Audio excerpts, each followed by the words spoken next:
had too much coffee now, so I'm a bit shaky. Kristoffer Rønneberg will now take over for an hour. He's a foreign news journalist at Aftenposten, a leading Norwegian daily paper. Give it up for Kristoffer!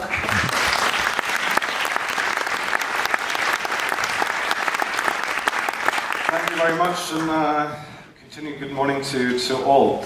We've been talking about creating physical things this morning. We've been talking about creating buildings, creating artificial limbs, creating photographs. But as important as that is creating values, a good set of values for the young people that they can bring with them into life. Now that's a very big word, values, and it's a bit airy. We're going to try to make it a bit more concrete. And when I thought about how to make it concrete, I thought about a trip I recently took to Myanmar, a country many may know as Burma. And I was there during the New Year celebration. And as you may know, this is a country that is undergoing tremendous change, tremendous positive change with some negative aspects. But what I saw during the New Year celebration was immensely positive. There was a group of students, students of today, who had gathered together with students from previous years. There have been some massive student demonstrations, student protests over the years in Myanmar. So these previous students and the students of today got together and they held street performances. They call them thangchat. It's like a Myanmar form of rap, where they stand on stage and there's a drum beat and they sing and rap to the drum beat, and they're criticizing the government. Now, what I found really interesting is that they're not talking about revenge. They're not talking about getting even with people who've done bad things to them. They're talking about how to bring the country forward. And that's incredibly impressive for a generation of young people who have been under such difficulties for such a long time.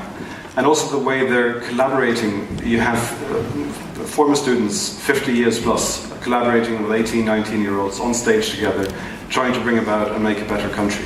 I was very impressed by that, and I think that's something many countries could learn something from. I was also inspired when I heard the Crown Princess speak earlier today, and she talked about what does it mean to be young? What is it like being young? And she said, when we're recognized for our qualities so that we can create a strong society together. And that has to do with respect, and it has to do with being seen, as the Crown Princess said. And that's also tremendously important. I think we're going to touch upon all of this with our very good panel, and also with our two speakers who are coming to the stage before we start discussing in the panel. Our first speaker is a man I'm sure all of you are well familiar with. He's the former Prime Minister of Norway, and he is now the head of the Oslo Center for Peace and Human Rights. So please welcome to the stage Mr. Kjell, Magne, Bondevik.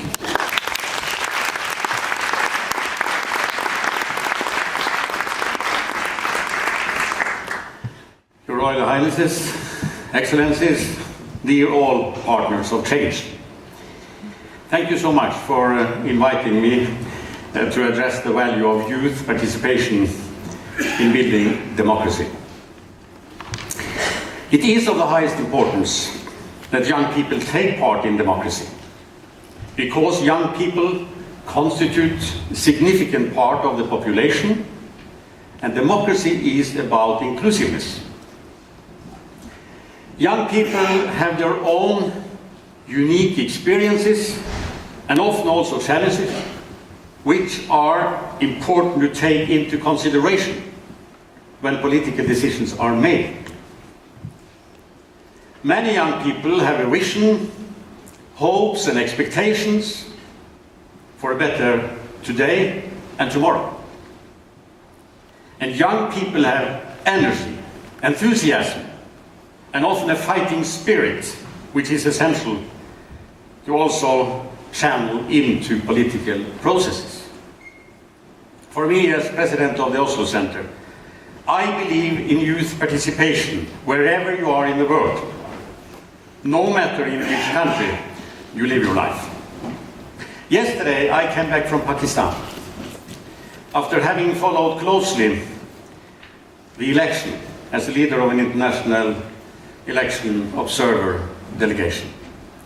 What really encouraged me was to see how young women and men participated in the election with enthusiasm and dedication, despite all the threats and violence going on in the campaign and during the election day.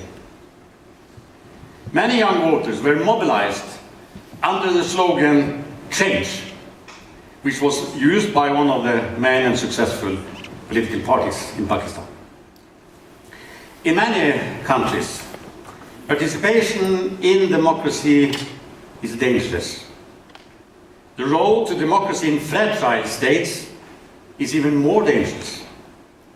To express your opinion, to take part in debates, to stand up for your political, economic, human rights often comes with a risk.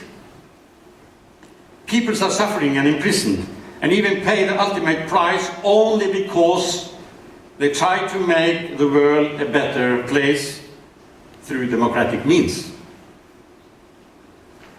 For young people to participate in building democracy, there must be spaces and opportunities to do so by engaging in freedom of speech, identifying of democratic legislation, rules and procedures, building and strengthening democratic political institutions, rule of law, and good governance.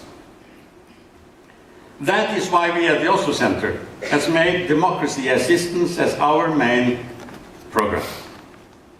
We support political parties and civil society by providing technical and practical advice, drawing on experiences from our own and other countries.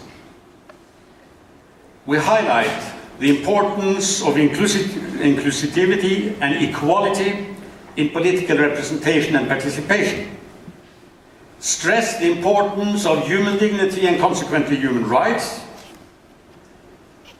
and pay a special attention to gender equality and the rights of the minorities, vulnerable and marginalized groups. In support of political cooperation and work with political actors, the Oslo Center creates meeting spaces and venues for dialogue. Mechanisms are created in order to share experiences on consensus-based politics and how to reach compromise, dialogue between individuals and institutions, including civil society and political leaders, to bring them together. Working with youth organizations and women organizations is given particular attention. Our purpose in establishing meeting places is to increase knowledge and build confidence, and to enable formulation of innovative political solutions. To be more concrete, together with local partners, we have now established a youth dialogue forum in the youngest state of the world, namely South Sudan, only 1.5 years old, almost 2 now. This forum includes participants from all the 10 states in the country. The majority of the interim board is women. They come to sort out their challenges towards a common future in a country mostly run by elderly men. We're also doing assessments on establishing a youth dialogue forum among minority and majority youths in the country mentioned by the moderator in Burma. Our main focus is the northernmost state, Kachin, in which fightings are continuing between the government forces and the Kachins. The Oslo Center conducted a youth forum in November last year, and we are continuing planning more forums among the Kachins and other minorities in the country. In Kenya, we cooperate with the Inter-Party Youth Forum, organizing a workshop for youth politicians from different political parties. The aim of the workshops is to raise awareness among the youth politicians on the importance of child rights, the rights of the children. Among the population of Kenya, over 60% are under the age of 35 years. The number tells us how crucial it is to listen to younger people and to include them in the governance, also in order to realize the rights of the children. When building democracy, the key words are trust and confidence. To build trust among younger generations is of main importance when it comes to build sustainable governance. When young people in their diversity come together and discuss issues of common interest and concern, when they build consensus and compromises whenever possible, they can make significant contributions to democratic development. But we should also recognize that many people, including young, do not have the highest level of confidence in political institutions and in politicians in many countries. Time is overdue to appreciate new avenues for democratic participation, for instance, electronic and social media. This is an opportunity for governments, for parliaments and political parties, for all democratic institutions to move into the 21st century. I do believe that this is also a precondition for sound, sustainable and successful business. It is possible to change the world for the better, not lose that vision. My own international engagement started at an early stage. As leader of a political party's youth organization, I visited several countries and met young political leaders in Latin America back in the beginning of the 70s. I was impressed and inspired by their fight against the military regimes and for the democracy. And also in the beginning of the 70s, visiting African countries to see how young Norwegians in the Peace Corps contributed in the fight against poverty, and also a strong impact on my own further political engagement and commitments. I was elected to the Norwegian Parliament when I was only 26 years old. I do believe it is of great value that parliamentarians represent different ages, sexes, sexualities, and ethnicities. I have always, as a parliamentarian and later on as Prime Minister, discussed with and listened to representatives of youth organizations and students. The perspectives from young people must not only be voiced, be heard, be listened to. The perspectives of young people must be included in the democratic processes and mechanisms. I believe in creating inclusive forums for dialogues in individual countries and internationally. It's my experience, it works. Dialogue among youth, building respect for one another, is a fundamental key for building sustainable democracies. Thank you.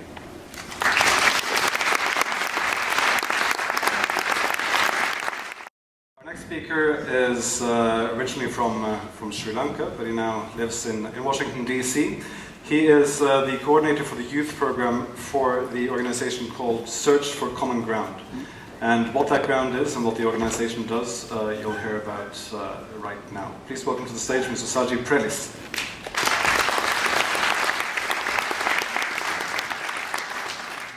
Good morning. It is still good morning. Good morning.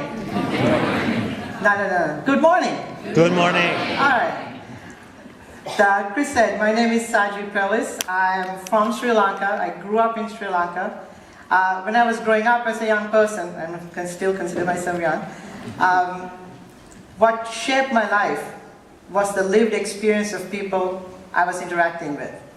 What shaped my life was the good side of actually the ugly side of human nature unfolding in front of me, and at the same time, the really good side of human nature also unfolding in front of me. For the folks who are familiar with Sri Lanka, you will know what I mean by this. Seeing that ugly side and good side really confused me. Why are people able to do good and also evil? And it really helped shape what I wanted to study. And I'm still trying to figure out the answers to this. But that journey has led me to a place called Search for Common Ground. The organization's name is Search for Common Ground. It's the largest peace-building, conflict transformation organization in the world. And a lot of the work we do is working with youth groups, youth organizations, youth movements in about 31 countries right now. And I have the distinct privilege of supporting our country programs in about 30 countries. We grapple with the challenge of how do we empower young people, but how do you take it to scale? A country that has millions of young people, how do millions of young people understand the collective struggles? So we use media as a mobilizing tool, a vehicle, so that the voices of the young people can be heard across the country, on radio and television. Because of this conference here, I wanted to actually share one quick example. Search is also in the process of working with the young people from billionaire families and multi-millionaire families, the young people from them, trying to organize them, get them motivated around how their young identity can help shape today's generation as well as the next generation, we call them.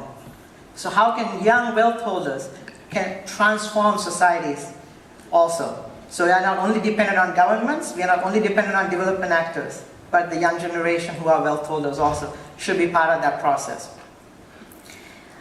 Chris talked earlier about, as he was introducing, the struggles in Myanmar and the role young people played in it.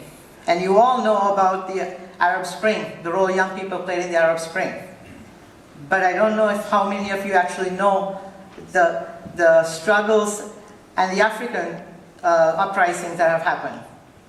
Show of hands, have any of you known the same thing that happened in African countries too? So Sudan, Nigeria, Angola, Senegal are some of the countries where the similar struggles happened, like it happened in Myanmar, like it happened in Egypt, in Tunisia, and Libya. In African countries also, young people were struggling to collectively voice their concerns, trying to fight the economic injustices and the political repression they have been going through, and have made a lot of progress in that. But we've seen the results of that. The establishment has come back into power in some places and said, thank you very much, now we'll take over and we'll know how to govern you. Young people have been typecast as troublemakers or unprofessional. They don't know how to govern. Adults know how to govern.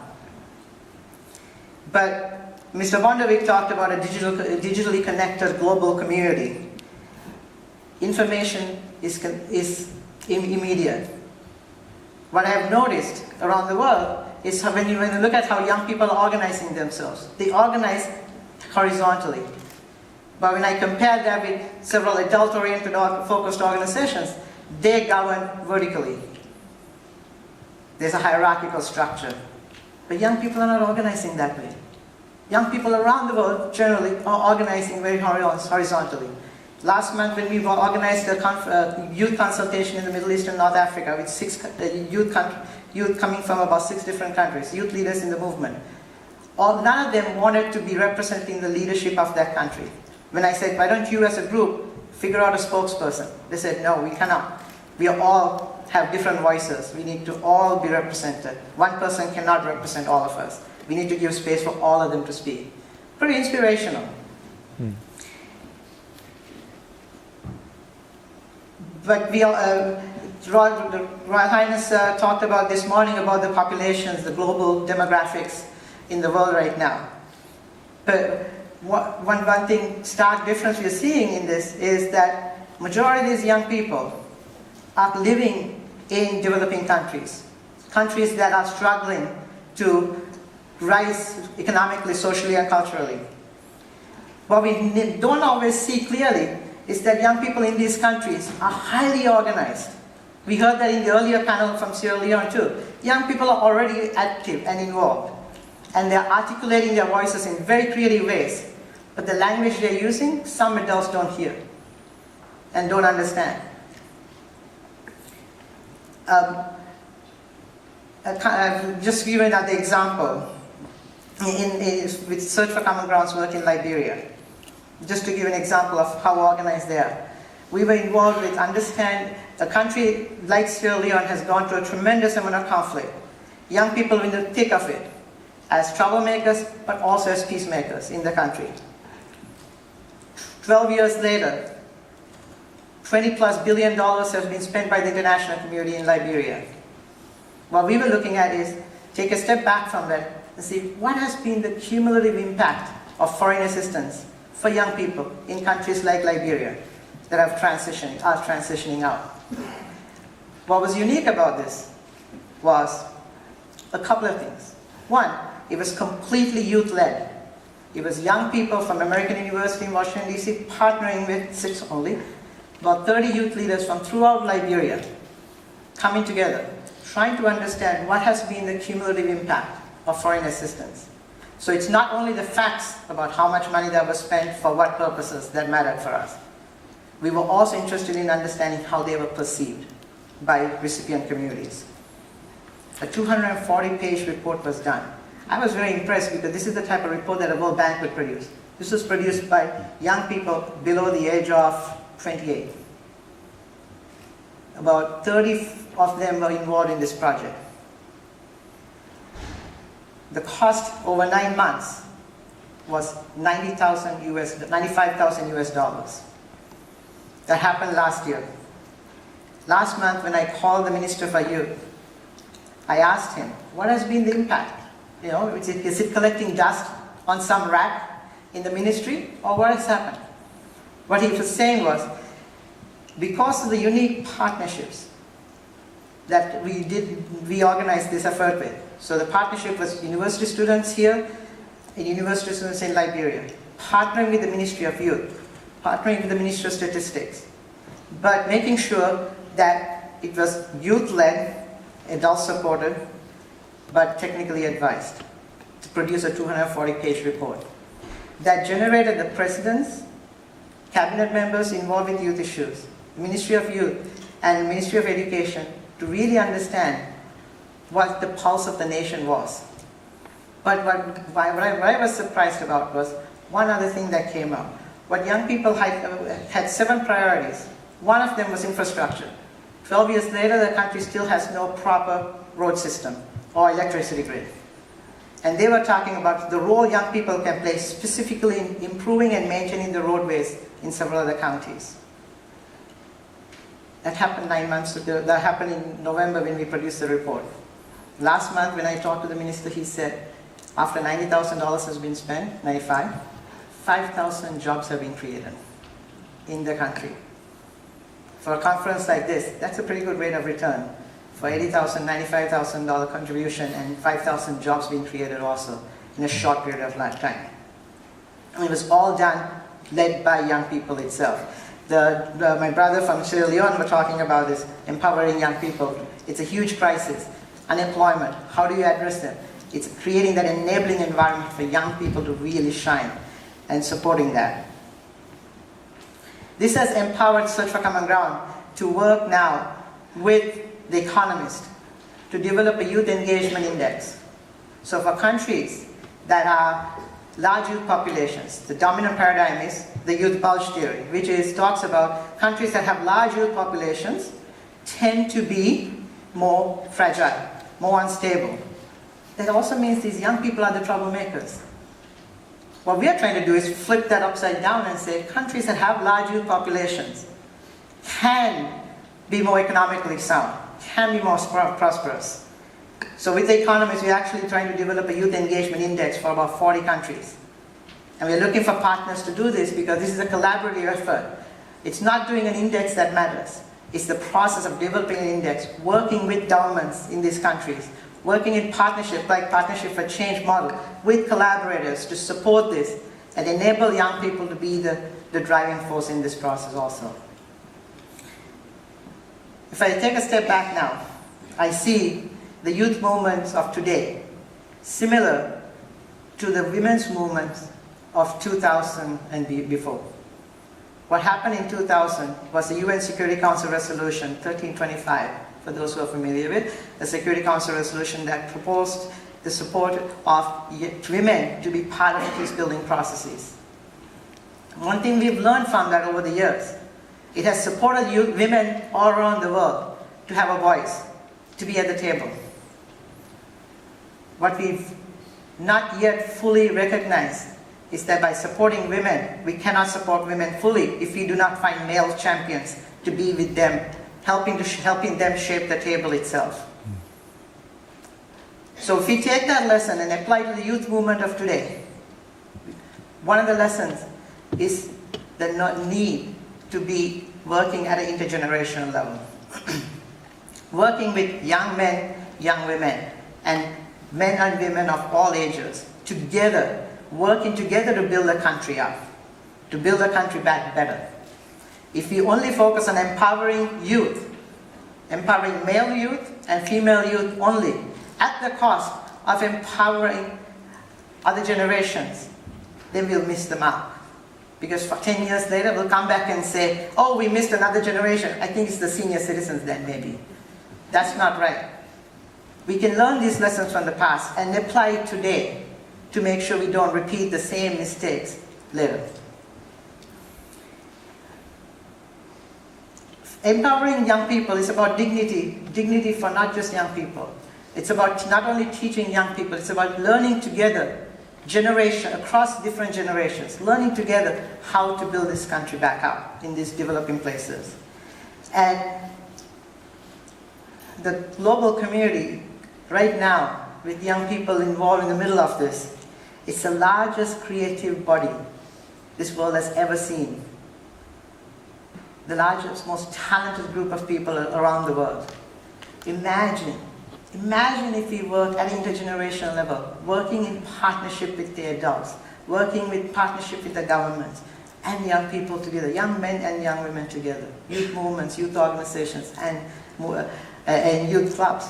Imagine working together to build one country in these developing countries. The potential it has for economic prosperity is tremendous. If we neglect to do that today, we may regret it next year. So it's our collective challenge. Use this Partnership for Change model to work collaboratively across different dividing lines, across different ages, to work together, to enable young people and adults to live in a very prosperous, safe, economically strong country and in a global community. Thank you. I see Mr. Prelis is sitting down, and that means that we are about to start the panel part of our hour-long session. I would like to welcome the rest of the panel onto the stage. We have Mr. Kjell Bondevik, who you heard before. And we have Mr. Rune Bjerke from the DNB Bank. We have Marianne from the IKEA group. And we have Navjot Sandhu, who is a mentor with the Global Dignity Day here in Norway.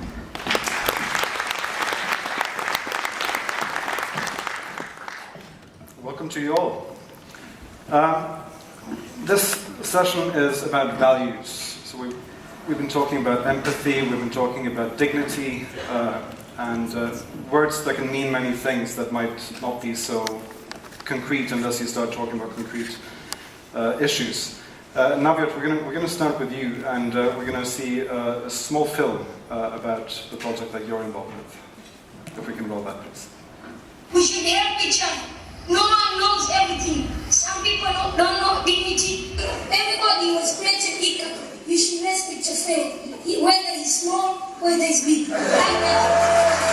International international dignitaries, Norwegian royalty and young global leaders from the World Economic Forum descended on a small school in Grassy Park just outside Cape Town, all this in aid of the Dignity Day. We're going to have some of you come up here and tell your dignity story. Min historie startet derfor med hvor mye dumt jeg gjorde.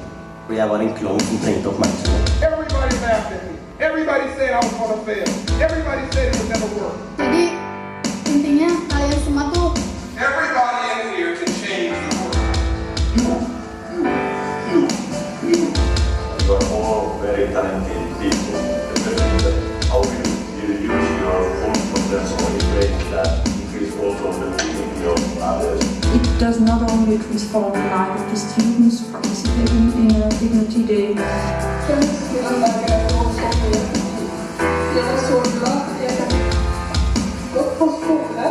It also transforms the life of those doing Dignity Day. The honesty that your messages have come across with, I just... I can leave! I love you too. Don't let anybody tell you what you cannot do.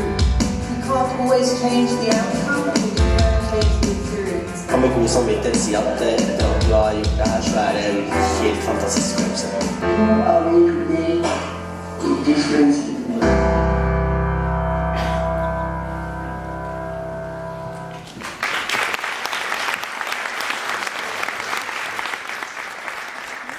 It's important to be inspired. Yes, indeed it is. Now, how do you translate that big word dignity into something that people in the classroom can actually use? Well, the thing was that I didn't translate it for them. They translated it themselves. So it's a very heavy word. But I think for youths, even though they don't use this word in their daily life, they can relate to it.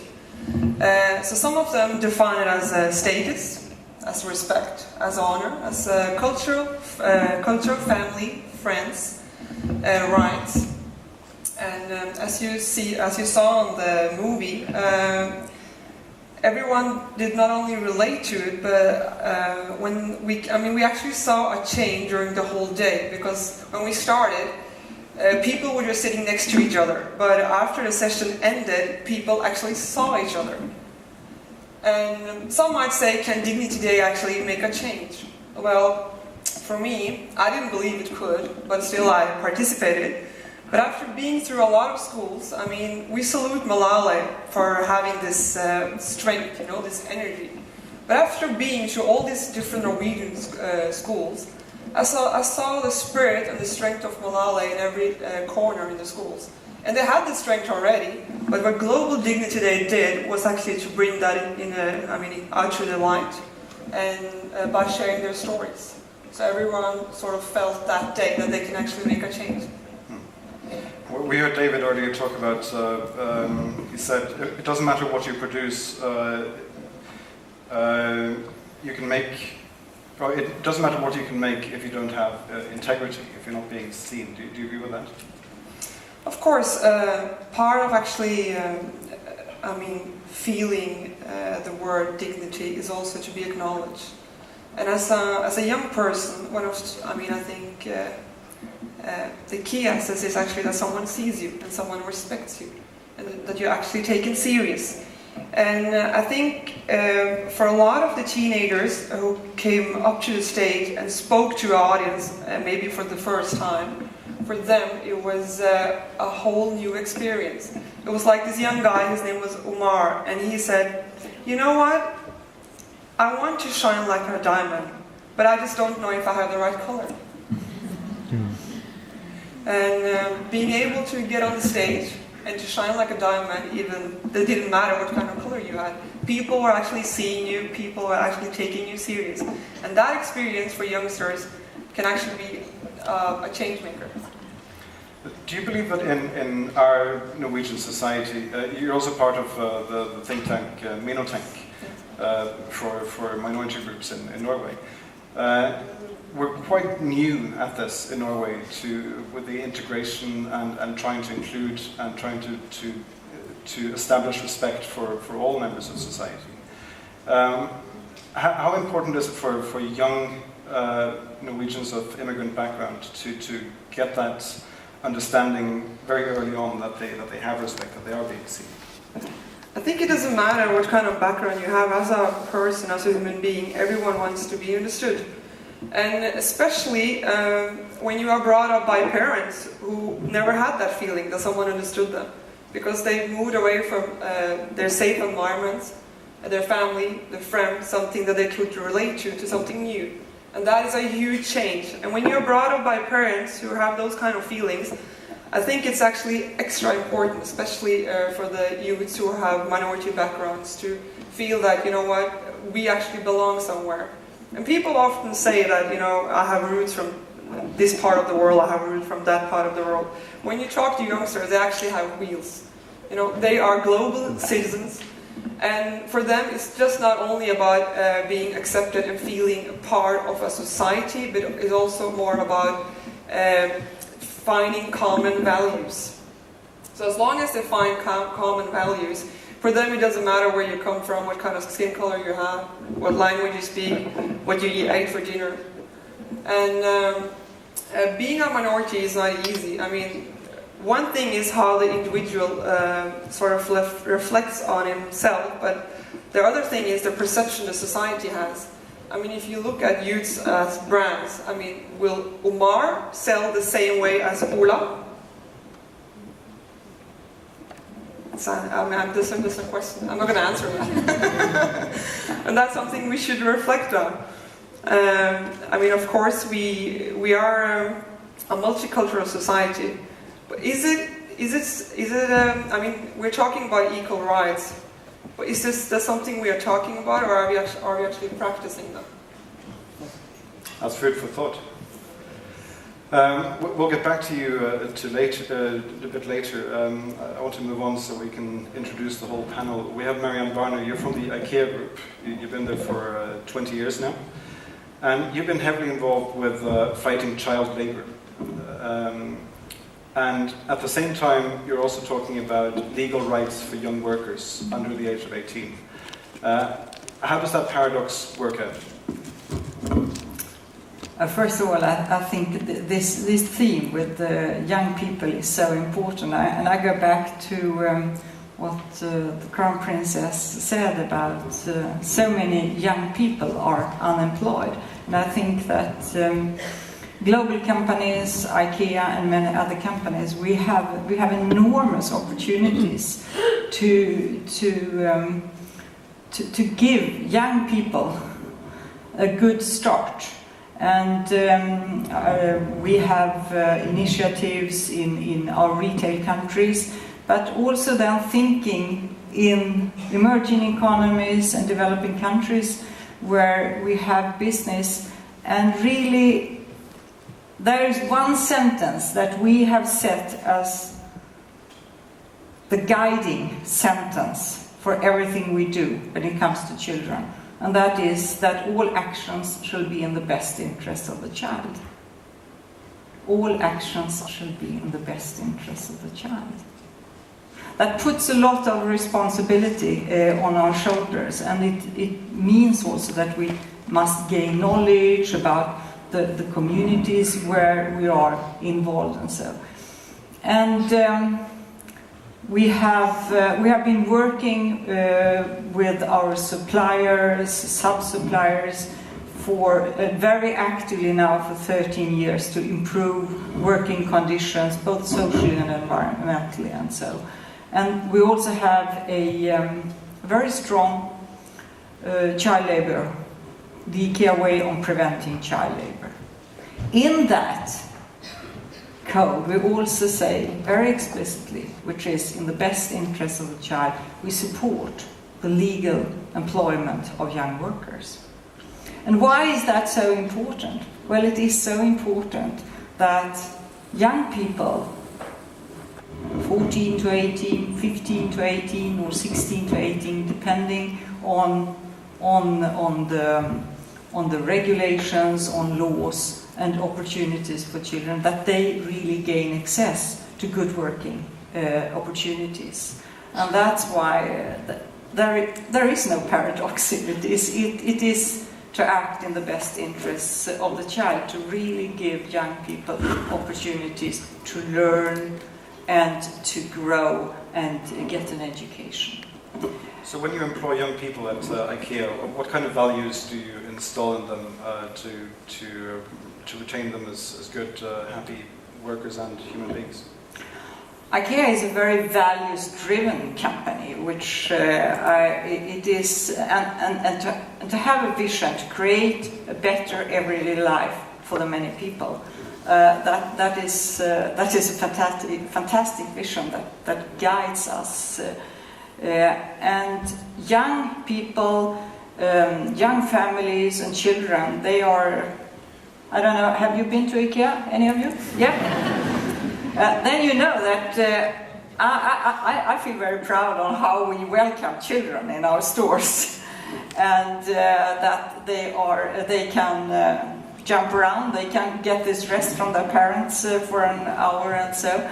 And it's also about, I mean, that young people are welcome to work at IKEA, and they can, when we employ people, we employ very much on values, and not so much, you can learn to work, and you can learn so much within the company. So it's about values, and we give opportunities, if it's in our retail countries, in our stores, it can be in the logistics, it's about, we don't have so many factories our own, but there are. And that they can grow personally and professionally.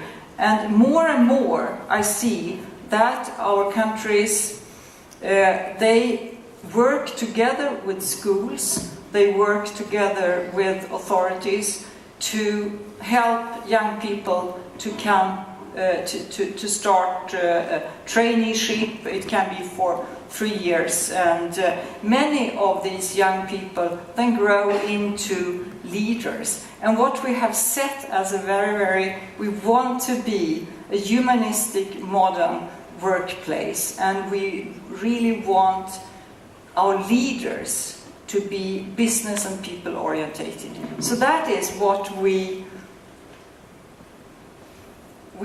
welcome the young people to go into this, to go on to this journey to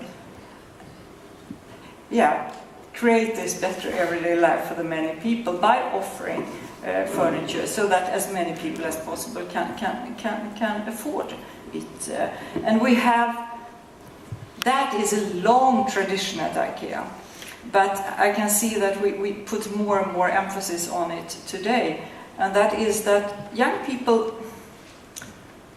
pretty soon get responsibility at IKEA. And you know how it is.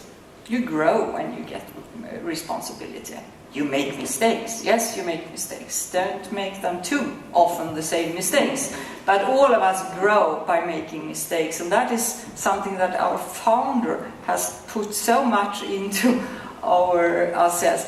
Make mistakes, then we grow, but correct yourself, and we grow together, and we are on a journey together. So young people are very important at IKEA, both as customers, as co-workers, and then I think I myself, I have learned so much with this work, this social work, or the work outside IKEA in a way to prevent child labor, using this very holistic approach together with UNICEF, Save the Children, and also UNDP, and where we have seen how much we as a company also can do beyond our normal business. And that has also given us this knowledge and insight into the importance of how that young people can get a job when they finish school, and they finish school very often earlier than in our world. Thank you very much.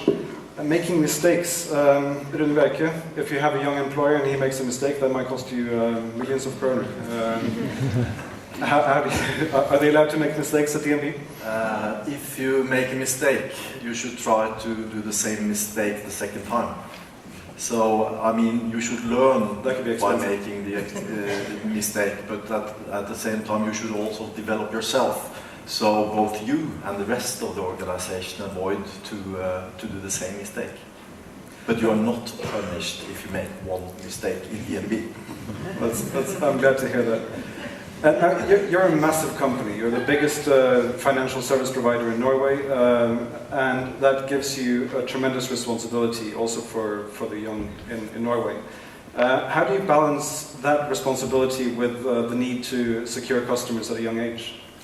I mean, young customers behave different, and that's the exciting thing with the new banking reality, because we need to develop the way we actually act as a bank. Young people don't visit branches. They don't send letters to the bank to complain. They actually meet us on Facebook, on different other social medias. They are eager to take part in business development, and we invite them in. We have organized the DNB Lab, where we actually have taken out business development from the organization of the bank and invite the customers to do the business development on behalf of the bank. And we communicate, and through the clients, the young clients' ideas and proposals, we are able to develop ourselves. And that, of course, gives the clients strong and good feeling when they see that their ideas actually are realized. So that's one way of doing it. But of course we need to train young people as well. So, I mean, personal finances, of course, is one of the most important things.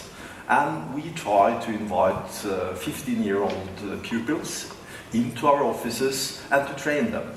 We also support different projects. We support projects through the Red Cross, through Pøbelprosjektet and other things, where we actually meet the young people and try to learn them how to position themselves in a good way for the future, so that they actually can get a mortgage when they need it. So what are the core values you're looking for then? I mean, we are looking for different values. The most important value is to take control of your own life. Get a job, get control over your personal economy, position yourself for the future, and take part in the development of what's happening in the financial community. So, lots of opportunities are offered, and I can guarantee you, young people are eager to participate. We received more than 30,000 proposals for how the bank should develop in one day. And many of those proposals are actually being followed up. What was the best idea? I mean, one of the best ideas was to create a special unit for young mortgage applicants. And we have actually established one such unit inside the bank, only working with young people applying for mortgages. Thank you.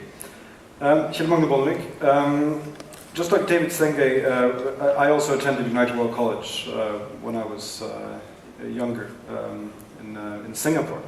And I lived in a house with lots of young people from many different countries, and all we talked about were values and how to create a better world and being the leaders of tomorrow and all of this.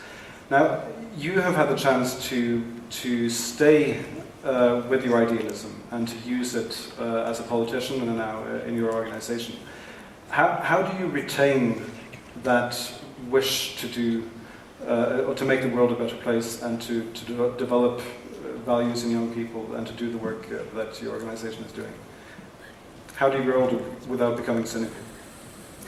How do you grow older without becoming cynical? Well, I'm still inspired to go on. And I think there are two main reasons for that. First of all, I have some basic values which really inspire me every day to go on. And secondly, we should not forget that the world is moving smoothly in the right direction. And that inspires me as well. It's less poverty today, extreme poverty, than it was 20 years ago. It's more democracies today than it was 20 years ago. It's less abuse of human rights than it was 20 years ago. all the figures, the main figures, are going in the right direction. And that is an inspiration for me, and I want to contribute a little bit to push it even further. And I think it's so important to engage young people in this regard. Because we see in many countries, as the country I came from yesterday, Pakistan, that extremism is a huge problem, even terror. What is the main reason for extremism? Why are so many young people become extremists instead of being positively engaged?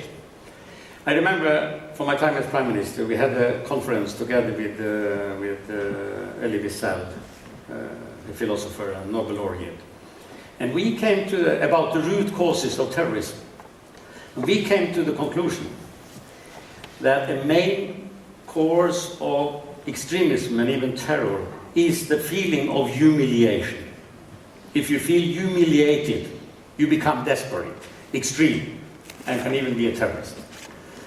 So therefore and humiliation can come out of different reasons. For instance, many years occupation is a reason for humiliation. But feeling excluded, exclusiveness, is another main reason for humiliation.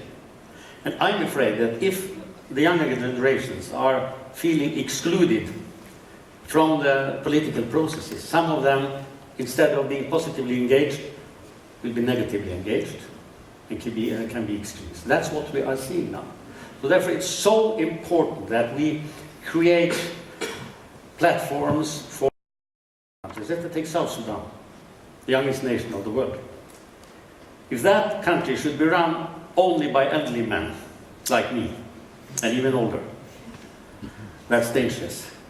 So that's why we try to involve young people in the forum with youth from all the 10 states in the country. So their voice can be heard into the political process, and especially in these days into the constitutional process. They are going on to adopt a new constitution in some months. And I'm inspired when we can contribute to such engagement. Just to pick up on, I think it's interesting what you said about humiliation. And Saji, you come from a place, as you were talking about, that's been ravaged by war for 3 decades. And the war ended 4 years ago, almost to the day. And there were a lot of humiliated people left in Sri Lanka, and there's a lot of anger still left.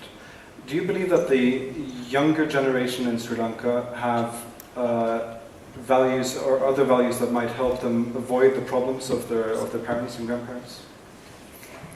Let me address it this way. I mean, the notion of values, I think, has to be, when you talk about values, the word dignity you use, I would also add the sense of identity. Understanding the sense of dignity, it's about respecting them, empowering them, but also really helping them feel like their self is worth something. That people actually listen to them. You were talking about this also. But I think listening cannot be about just us listening to them and giving them opportunities. We as adults need to also change. Otherwise, we'll continue to create these open cycles of not connecting the dots. In Sri Lanka, a lot of young people, for the majority population as well as the minority population, are more in the middle of the road, not taking the extreme views for the government or against the government, for the LTT or against the LTT. There's a majority of people that, even in Pakistan, or even in Sierra Leone, Liberia, other places, we always tend to focus on, when you look at the numbers, it's only a few people who are creating a lot of trouble. Majority of young people are not committing acts of violence. If you really look at the numbers, it's only a small number of people. So if we focus all our effort on this small number of people who are committing acts of violence, what are we sending a message to the world? The message we are sending is that you can continue to do this because you're going to get a lot of glory, you're going to be on television, a lot of people are going to talk about you. So you're promoting their own bad message. Whereas a lot of other young people who choose not to carry a gun, but choose a pen or a pencil, or now an iPad or a smartphone. We need to be sending a better message. You said earlier that the young need to be included at the table. Do we need a bigger table, or do we need a better seating arrangement? I think we should engage young people in designing, young men and young women, and adults, older men and older women, together in shaping the table. Not just having a table and having them come to the table. They should be all part of shaping the design, the shape of the table. Otherwise, what will happen is there'll be young people who end up being on the plate. If you're not on the table, you're on the menu. I just intervene for a second here, because it's a mistake when we always only talk about the young people as the future. Of course, they represent the future, but the young people, they are also a part of today's society. They have the right to influence on the politics of today, not only the future. That's so important to remember. We're running out of time. I just want to end up with, take you up on that point. Are there, and with you, I want to ask you, Navjot, what Bondevik is saying here, including the young people. You're doing that by going to classrooms and engaging them and making them become inspired. But how do you think you can, or one can, bridge that gap and actually make young people into decision makers? Well, they are already decision makers, and I will say, of course, I mean, we try to inspire them, but I think by the end of the day, they're actually inspiring us. And it's about, I think we, as the majority of the society, we should stop pretending to understand their language, you know? Because I think that's the main mistake here. If you want someone to engage, start pretending and just listen to them. You be yourself as an individual, and let them be the youths. And of course, they're a part of this time, but they're also part of the future. And they are the key holders. So we need to acknowledge their power as well. So I think by respecting them and seeing them and stop pretending that we understand how it is to be a youngster now. Because, I mean, I was 15 years ago, so that means I'm 30 now. Yeah. I mean, I still remember how difficult it was, you know. It was hard, but being a 15-year-old now is even more difficult because you are out there. You're out there through Facebook, you're out there through Twitter. Everyone can have a comment about you. Everyone can have a meaning about you. You're out there. And, I mean, from being a nobody to actually being a celebrity on your own Facebook is actually a huge responsibility and also a burden. Yeah, I was hoping that we could talk about technology and how that can bring about positive change and bring about values. That will have to be at another session. It's 12 o'clock, that means it's lunchtime. I just want to end up with a quote I think everyone knows from a very old man, and he was very wise, Louis Armstrong, when he said that, I hear babies cry, I watch them grow, they'll learn much more than we'll ever know. Thank you very much to our distinguished panel, and have a